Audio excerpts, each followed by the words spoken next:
Hi everyone, and welcome to Copenhagen Fashion Week's talk series for Autumn-Winter 2023. I'm Emily Chan, Senior Sustainability and Features Editor at British Vogue, and I'm really excited today to be talking about accelerating sustainability in fashion. I'm joined by a wonderful panel of experts who will be discussing the subject. So, Cecilie Thorsmark, CEO of Copenhagen Fashion Week, Rebecca Bay, Creative Director at Marimekko, Frederick Larsen, co-founder of strategic consultancy in Futurum, and journalist Sophia Lee. Thank you so much for joining us all today. So I wanted to start off by talking about what progress has been made when it comes to sustainability in the industry so far. So Cecilia, obviously at Copenhagen Fashion Week, you've introduced this new sustainability action plan. So I wondered if you could start off by telling us a bit about that. Yes, well, in short, I guess you can say that 3 years ago, our Fashion Week was a week of events. We wanted to challenge that. We wanted to rethink the purpose of our Fashion Week. So we came up with this idea that we wanted to use our position a lot more actively to push for change in the industry and to become a platform that actively works all year round to accelerate the sustainability efforts of the brands that we work with.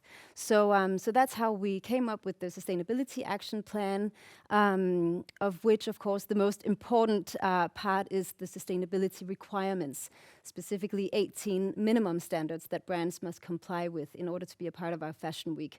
So I guess that's the progress we've made at Copenhagen Fashion Week, and we've of course, followed the progress of the brands closely, and have seen now, or have witnessed how we now have 28 brands on the schedule that are living up to the minimum standards. We know that they did not before because we've carried out several pilot tests. So it's a milestone for Copenhagen Fashion Week. Yeah, amazing, and it's really interesting to see that the role that a fashion week can play when it comes to accelerating progress. Which is super exciting. And so, Rebecca, I wanted to turn to you and ask you from a brand perspective, what has been your focus when it comes to sustainability at Marimekko? So I think, of course, obviously there's more than one focus. Yeah. I don't think one would cut it or make it. I think the most important change is a cultural change, that all our teams are thinking sustainability first and not sort of beating themselves up with what we cannot do, but really focusing on what we can do. So each project or each season starts with asking, how can we do something better? How can we shift from conventional to more sustainable materials, or how can we think circularity into the design process, or how can we work with ready available materials or introduce closed loop, or so it's really not so much about one action. I think it's more about all the actions. Yeah, for sure. And are you seeing that your customers are really engaging with that? Because I know you, for example, have a resale program, which is super exciting to see. So we introduced our pre-loved platform, which is a peer-to-peer and a business-to-business platform last year, which has taken off. So, I mean, I don't know if I want to say surprisingly well, but it has taken off surprisingly well, especially as it is in our home market of Finland, where there is a lot of vintage Marimekko. And I think as one of the few brands in the world, we can really pride ourselves of creating ready-to-wear that's actually being handed down from one generation to the next.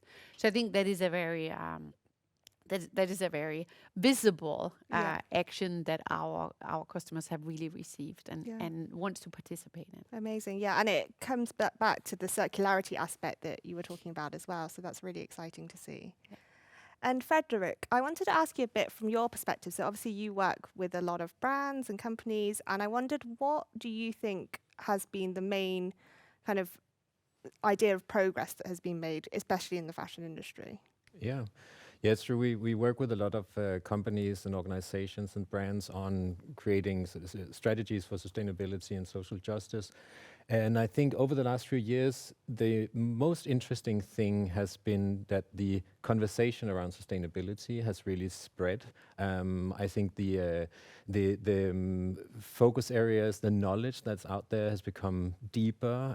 More and more actors no matter where they are in the value chain, are beginning to understand that collaboration is necessary, and I think the requirements are part of creating a common language for sustainability as well, which is something that we know a lot of companies and brands are asking for, sort of guidelines, saying where do we need to go, and I think that's changed, and it's become possible to create that movement a lot easier now. Yeah, for sure. And I know you worked quite closely with Copenhagen Fashion Week on the requirements, so that's really great to see that collaboration there. And yeah, talking about the kind of conversation, Sophia, I wanted to turn to you and ask you about what you've kind of seen change when it comes to sustainability conversation, and particularly kind of communication from brands towards consumers. Yeah, I think that sustainable fashion used to be quite a binary for both the brand and the consumer. It was either you are sustainable or you are not sustainable, and that's how it's communicated to the consumer as well. And now we know that's entirely not true at all. There's a vast spectrum. No one is just sustainable. I mean, sustainability in its purest form, we wouldn't be producing product anyways. But now we understand there's so much that goes into it, and the consumer is becoming so much more aware of that as well. And I think another part of the conversation is that there used to be a lot of excuses from brands like, oh, but we have to use synthetics, or we have to ship around the world. And there's just no excuse anymore, because now there's biomaterials, now there's biofuels, now there's so many other options that you could still do business, but in a low impact way. And so the whole idea of like, I can't do that, or I can't even start to be sustainable, just like isn't on the table anymore. Yeah, that's super interesting. And I wondered, is that something that you're seeing, Rebecca, as well, in terms of there is no excuse anymore, you just have to kind of get on with it? Yeah, I also don't think we want to make up excuses. I think we want to find solutions. And I think something that we are integrating in how we work now is partnering with developers of new materials. So I think it used to be that we were constantly trying to chase into more sustainable materials or more sustainable actions, when now we try to take more of a proactive position where we are part of bringing more sustainable materials to market. Yeah. That's super interesting. And I wanted to ask Cecilia, obviously you work really closely with all the brands on the schedule, and I wondered, what have you heard from them when it comes to some of the challenges that they're finding, some of the barriers to kind of actioning the strategies that they want to? I think it very much varies from brand to brand, depending on, especially size is a factor. So, bigger companies with more resources, a bigger sustainability department, have, of course, easier access to solutions, and also have easier ways of implementing the solutions versus small designer businesses.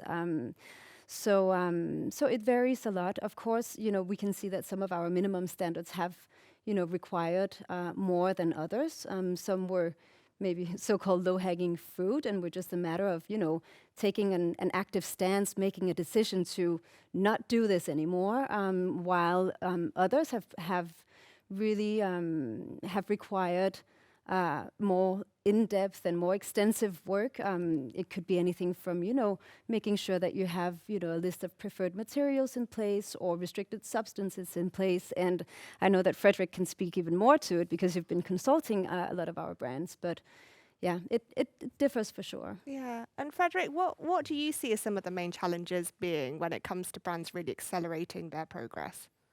Well, I would probably mirror a little bit of what you were saying, Rebecca, about cultural change, because I think that's a big part of it. Starting to rethink the way we believe things should be and must be, in a way. That's a very big part of it, because we experience a lot of barriers that brands envision, and some of them are very real barriers, but they're barriers because we envision them as something we can't change. Actually, the industry is in many ways quite a conservative industry. There's a lot that could change, whether it's a sort of retail strategies or seasonality, whatever it might be.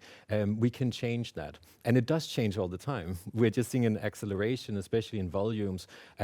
So I think that is a big part of it.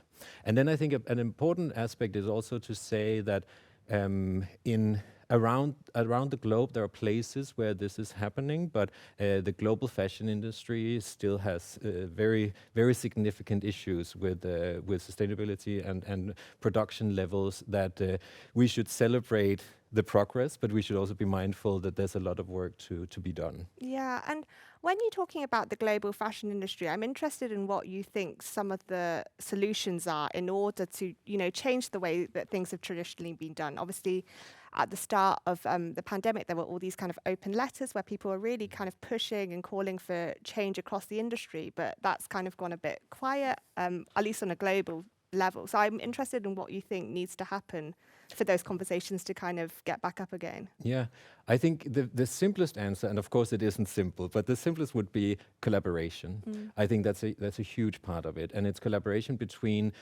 companies that would consider themselves sort of in competition with each other, but it's very much collaboration along the value chain. So talking to suppliers and retailers, consumers directly, figuring out how can we do this together, because it requires sort of structural shifts in order to do this. Yeah.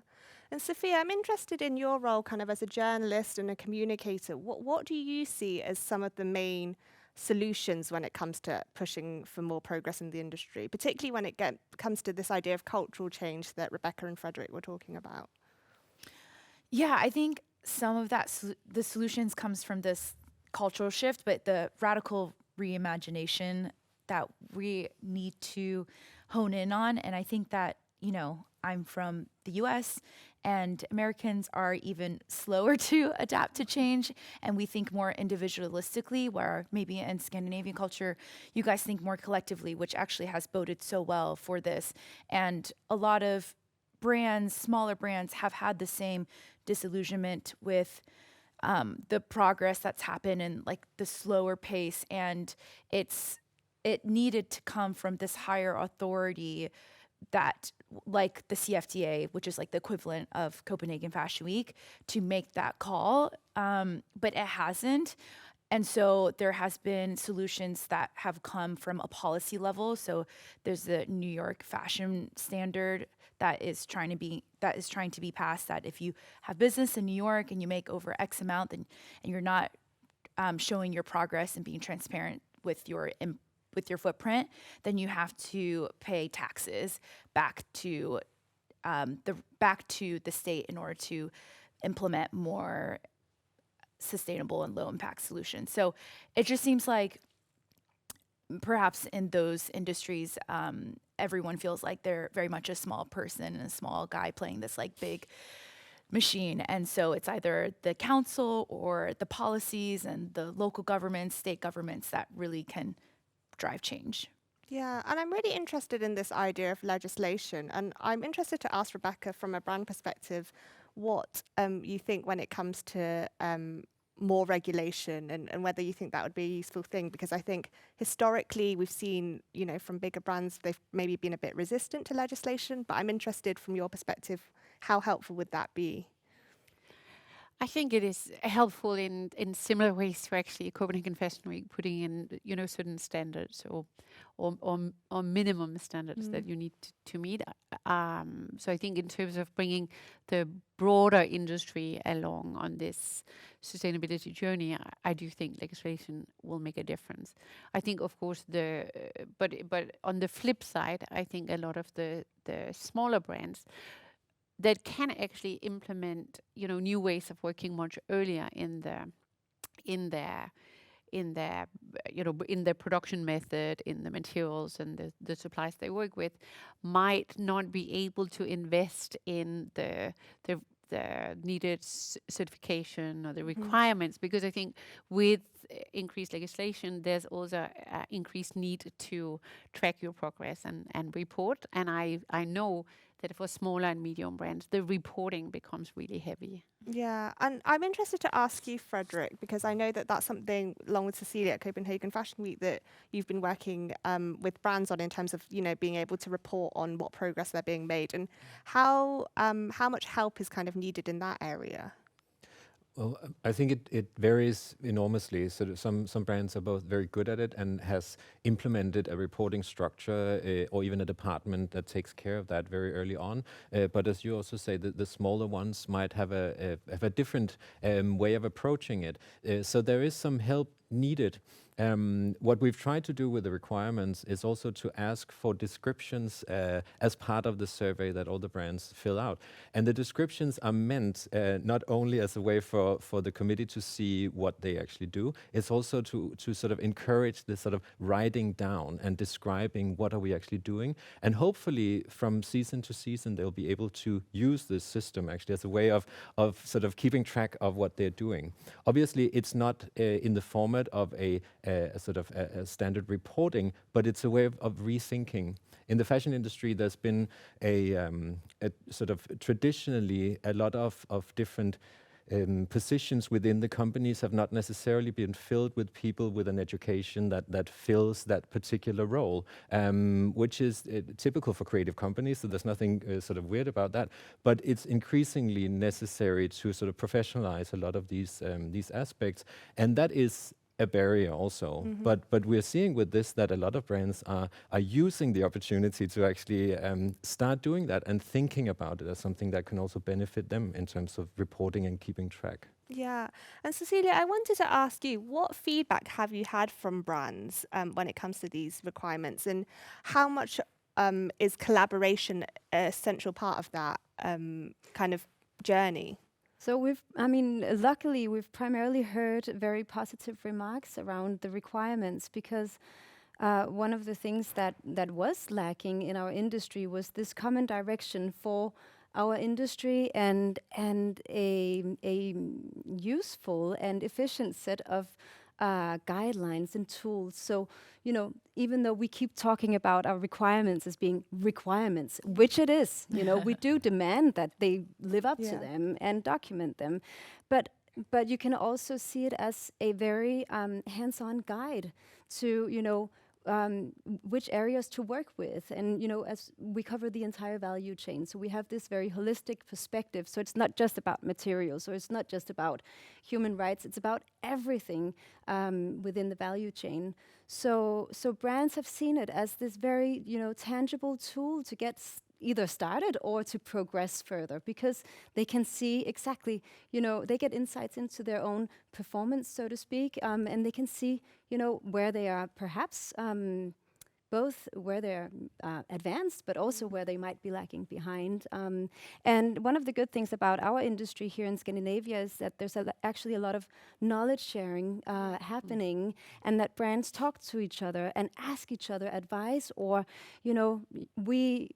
we can see that we're not really fully up to speed within this area of the sustainability requirements. Do you have any advice for me? Because I know that you're doing well. So it's been received very positively. Yeah. But I think maybe I can add without being asked, but we actually at Marimekko decided to participate in the pilot because I was so curious to what would the requirements be for us to also start, earlier to actually address maybe some of the requirements that are not sort of front of our thinking. So really also to get a better understanding of what is a holistic view on sustainability requirements. Yeah. And I wanted to ask Rebecca, in terms of how important collaboration is when it comes to, for example, tackling issues within the supply chain. Like, how important is that from, with you as a brand, that you have other brands kind of pushing for similar changes? I think it's of tremendous importance because I do think that we all have learnings and that it can be shared across. I think for me or for us, it's also really collaborating with those outside of our own core competences. So in terms of, material innovation or dye stuff innovation or recycling capabilities or how to create closed loop production. So it's very much partnering with the experts in all the different areas so that we can learn and progress as a brand.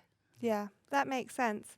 And Cecilia, I wanted to pick up on what Sophia was saying in terms of kind of the role that Fashion Week fashion weeks can play, because Sophia mentioned the CFDA, and I know that Copenhagen Fashion Week is part of the European Fashion Alliance, and I wondered what you've heard from kind of other fashion weeks in terms of, whether they're interested in adopting similar frameworks.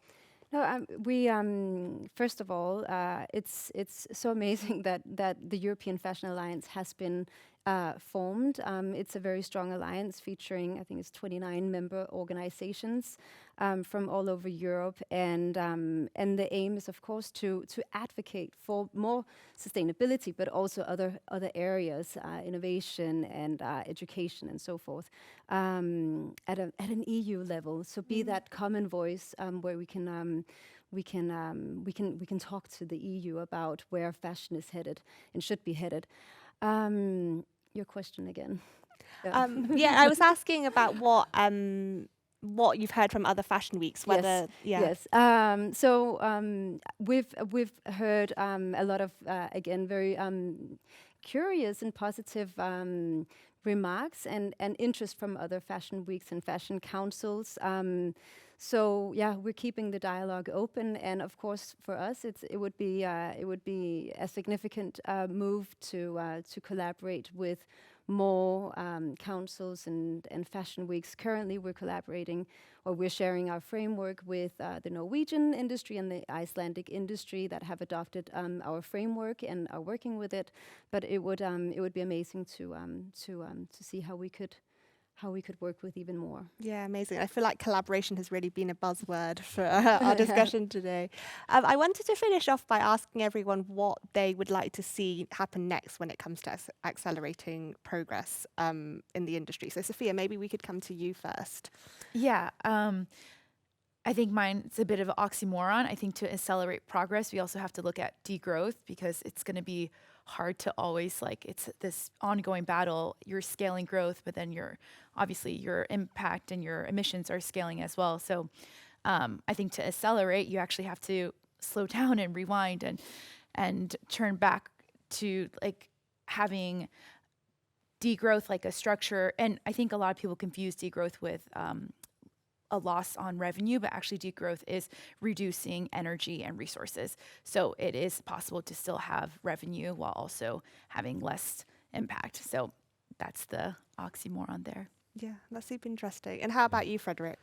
Well, I would actually second the degrowth approach. We've been working with that as a researcher. I've been working with degrowth for a while, and it's something that scares a lot of companies. So it's good to clarify also that it's not one thing, first of all, but the idea of descaling the output, especially material output, is incredibly important. So whether we call it degrowth or sort of limiting overproduction and overconsumption, it's all really part of the same thing, and there are very clever ways of doing that while retaining a profitable company structure. So I think that's definitely an important part.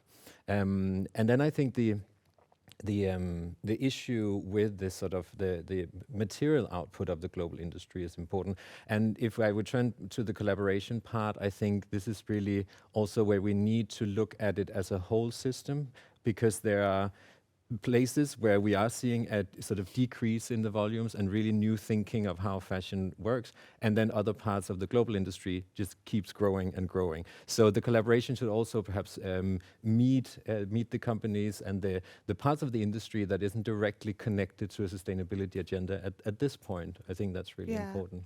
Then just a final point, because I think the social aspect of the fashion industry is so important. And here I'm thinking about representation, but definitely also working conditions in the global industry. We really have to make sure that that's always part of that conversation also. Yeah, totally. And I think kind of picking up on what you're saying, obviously there's lots of brands doing amazing work, but then we've seen the rise of ultra fast fashion brands and kind of the problems that come with that as well. So I think that's a really important point to highlight.